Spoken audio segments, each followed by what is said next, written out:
Ең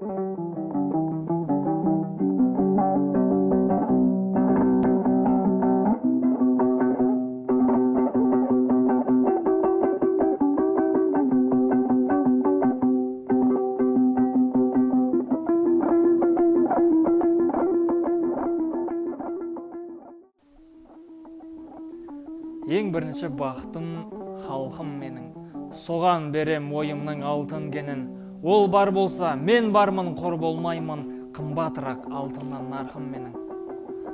Ал екінші бақытым тілім менің, тас жүректі тіліммен тілім дедім.